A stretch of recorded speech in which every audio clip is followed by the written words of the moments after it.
Roman Reigns करेंगे Bray Wyatt को title के लिए चैलेंज। सीएम पंक ने एईडब्ल्यू से मांगा खूब सारा पैसा। स्मैकडाउन की व्यूअरशिप आई है सामने और अंडरटेकर की फिर से भी बेइज्जती। नमस्कार दोस्तों, मेरा नाम है गौरव और आप देख रहे हैं डब्ल्यूडब्ल्यूई हिंदी और सबसे WHG।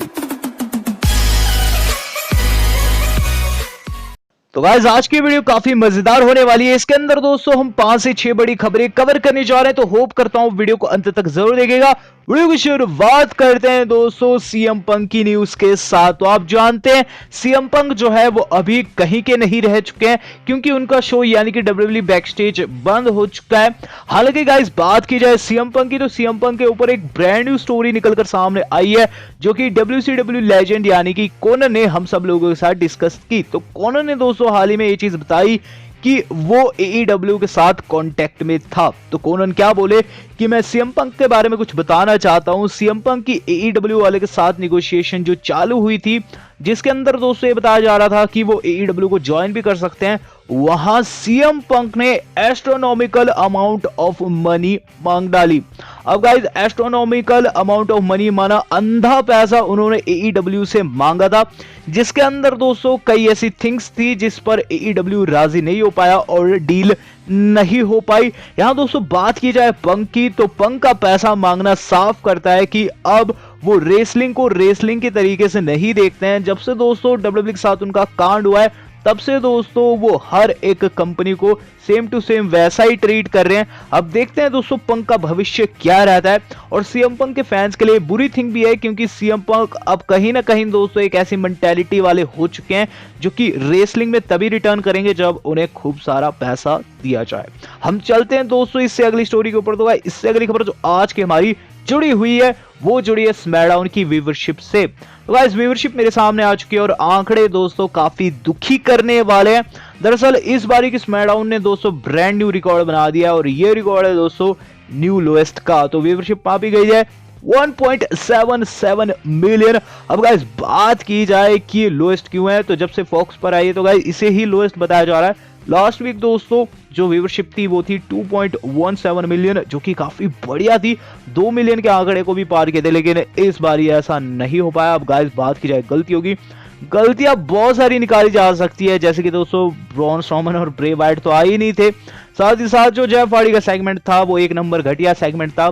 पार्टी के नाम पर दोस्तों हमारा पोपट बनाया गया, शेमस वहां नहीं आ रखे थे। तो गाइस बहुत सारे रीजन थे, और रीजंस के ऊपर गौर ना करते हुए अब डब्ल्यू वालों को चाहिए कि वो एक बेहतर प्रोडक्ट हमारे सामने रखे और अपनी रेटिंग्स में सुधार लाए। हम चलते हैं इससे अगली स्टोरी के ऊपर। तो इससे अगली स्टोरी जो आज के मैच जुड़ी हुई है वो जुड़ी हुई है द जायंट बिग शो से, जिन्होंने कह दिया है कि मुझे है ब्रॉक लेसनर बेहद पसंद। तो आप जानते हैं कि राइवलरी हमने पास्ट में देखी है और किस तरीके से आपस में भिड़े थे। एक मोमेंट तो आज भी आपके दिमाग में होगा जब दोस्तों ब्रॉक लेसनर लगा रहे हैं बिग शो को सुप्लेक्स टॉप टॉप से और पूरा का पूरा रिंग कर जाता है कोलैप्स। यहां दोस्तों बताना चाहूंगा कि बिग शो बोले हैं कि ब्रॉक मुझे काफी ज्यादा पसंद है, वो बिल्कुल कर्ट एंगल के जैसा है, वो बिजनेस को जानता है और उसने मेरे करियर को बेहतर बनाने में एक महत्वपूर्ण योगदान दिया है। तो बिग शो ने दोस्तों हाल ही में ये सब चीजें कही। इसके अंदर दोस्तों उन्होंने ये चीज बताई कि कैसे जो ब्रॉक लेसनर है वो उनसे मिले और किस तरीके से उन्होंने हेल्प किया है उनके करियर में। वो ये चीज बोले, देखो ब्रॉक लेसनर और मैं एक दूसरे को काफी अच्छे से समझते हैं, जानते हैं, वी ट्रस्टेड ईच अदर। साथ ही साथ दोस्तों उन्होंने ब्रॉक की इसके अंदर बहुत ज्यादा तारीफ की। अब बात की जाए क्या वाकई में ब्रॉक लेसनर ये तारीफ डिजर्व करते हैं कि नहीं, तो ऑब्वियस ही बात है दोस्तों डिजर्व करते हैं, क्योंकि ये बिग शो का एक्सपीरियंस है। हमने तो हमेशा ब्रॉक को तबाही मचाते हुए देखा है, लेकिन बैक स्टेज क्या रेसलर्स के बीच के संबंध है ये तो वही रेसलर्स बता सकते हैं। और यहाँ दोस्तों बिग शो ने काफी अच्छी चीजें बताई है ब्रॉक लेसनर से जुड़ी हुई, और इससे दोस्तों ब्रॉक लेसनर के प्रेमी भी काफी ज्यादा खुश होंगे और वीडियो को यहीं की यहीं लाइक करेंगे। हम चलते हैं इससे अगली स्टोरी के ऊपर।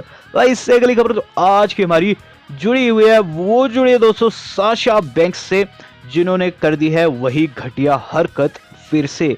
तो कल स्मैकडाउन के अंदर हमें बेली और साशा बैंक्स की तरफ से एक प्रोमो सेगमेंट देखने को मिला था, जिसके अंदर दोस्तों खुद की तारीफ तो करती है लेकिन नीचा दिखाती है द फिनोम अंडरटेकर को। यहाँ दोस्तों बेली और साशा बैंक्स ने क्लेम ये किए थे कि अंडरटेकर ने उन्हें कॉल किया था और ट्रिब्यूट के ऊपर उन्हें सलाह भी दी थी। एक तरीके से दोस्तों साशा और बेली खुद को वहां बेहतर बता रही थी, लेकिन उसके बाद से दोस्तों ट्विटर के ऊपर तूफान सा आ गया। लोग कहने लगे कि अंडरटेकर जैसे लेजेंड की इस तरीके से बेइज्जती नहीं की जानी थी। और उसके बाद दोस्तों जो WWE के एम्प्लॉयज है या फिर कह लीजिए ऑफिशियल्स है वो भी इस पर ट्वीट करने लगे। और बाद में दोस्तों हमें चीज देखने को मिलती कि साशा बैंक्स एक ऐसा ट्वीट कर दिया जो कि फिर से डिसरिस्पेक्ट थी द फिनोम की। साशा बैंक्स ने क्या चीज लिखा? साशा बैंक्स लिखी we are better than the Undertaker, यानी कि बेली और साशा कह रही है कि वो हर मायने में अंडरटेकर से बेहतर है। बट मुझे तो ऐसा नहीं लगता। बेली और साशा दोस्तों हील काफी अच्छे से निभा रही है और हील निभाते निभाते दोस्तों ऐसी चीजें कर रही है जिससे ज्यादा कंट्रोवर्सी ग्रैब और लोग उन्हें गालियां निकाले। हम चलते हैं दोस्तों इससे अगली खबर के ऊपर। तो भाई इससे अगली खबर जो आज की हमारी जुड़ी हुई है वो जुड़ी है दोस्तों शेमस और जेफ हार्डी से। तो आज से कुछ समय पहले हमने शेमस और जेफ हार्डी का एक इनफेमस सेगमेंट देखा था जिसे दोस्तों यूरिन टेस्ट भी कहा जाता है। यूरिन टेस्ट को दोस्तों कई लोगों ने अच्छा कहा और कई लोगों ने बुरा कहा, क्योंकि गाइस उसके अंदर पेशाब दिखाया गया था। डब्ल्यू वालों ने दोस्तों जो सेगमेंट पुट किया है कई कंट्रीज के अंदर आधा भी दिखाया गया। अब गाइस बताया जा रहा है कि इसे प्रोड्यूस करने में जिस रेसलर का हाथ था उसे सारे लोग भली भांति जानते, वो कोई और नहीं वो है डीवॉन। तो बबा रे डडली के भाई या फिर कह लीजिए मित्र जो डीवॉन और डब्ल्यूडब्ल्यूई के साथ बैकस्टेज काम कर रहे हैं। और यहाँ दोस्तों ये थिंग निकल कर आई है कि डीवॉन ने ये सेगमेंट बनाया था। डीवॉन के बारे में बताऊं तो ECW के लिए काम कर चुके हैं, अब उन्होंने ये चीज प्रोड्यूस की है। अब देखते हैं दोस्तों इस पर क्या क्या प्रतिक्रियाएं आती है। हम चलते आज की अपनी सेकंड लास्ट न्यूज के ऊपर। तो सेकंड लास्ट न्यूज जो आज की हमारी जुड़ी है वो जुड़ी है अपकमिंग मंडे नाइट रॉ से। तो अगली मंडे नाइट रॉ दोस्तों काफी धांसू जाने वाली है ऐसे हम कामना करते हैं, लेकिन उससे पहले दोस्तों एक धांसू मैच डब्ल्यू वालों ने कंफर्म कर दिया है, यानी कि दोस्तों एक चैंपियन वर्सेस चैंपियन मैच। तो चैंपियन वर्सेस चैंपियन जब भी होता है तो एक्साइटमेंट काफी ज्यादा बढ़ जाती है, क्योंकि गाइस हमें पता चलता है कि कौन सा चैंपियन किस ब्रांड का कितना बेहतर है। और गाइस यहाँ कुछ ऐसा ही मैच बना दिया गया है। मैच होने जा रहा है दोस्तों अगली रॉ के अंदर आस्का बनाम बेली के मध्य। बेली स्मैकडाउन की चैंपियन है और आस्का मंडे नाइट रॉ की। अब देखते हैं दोस्तों कौन इनमें से तगड़ा निकलता है। इसके साथ हम चलते आज की अपनी मेन खबर के ऊपर। तो गाइस मेन खबर जो आज की हमारी जुड़ी हुई है वो जुड़ी हुई है बिग डॉग रोमन रेंज से। तो गाइस रोमन रेंज के फ्यूचर प्लान्स के ऊपर ब्रांड न्यू अपडेट आ चुका है। दरअसल दोस्तों आप जानते हैं कि रोमन रेंज अभी डब्ल्यूडब्ल्यूई से गायब है और उनका फ्यूचर काफी अनसर्टेन है। ये नहीं पता कि वो क्या करने वाले हैं जब वो अपना रिटर्न करेंगे। इससे पहले रिपोर्ट्स ये बता रही थी कि वो एक्सट्रीम रूल्स के बाद आएंगे, लेकिन अभी जैसा कोरोना डब्ल्यूडब्ल्यूई के अंदर फैला हुआ है उनका आना दोस्तों कहीं ना कहीं उन्हें ही रिस्क में डालेगा।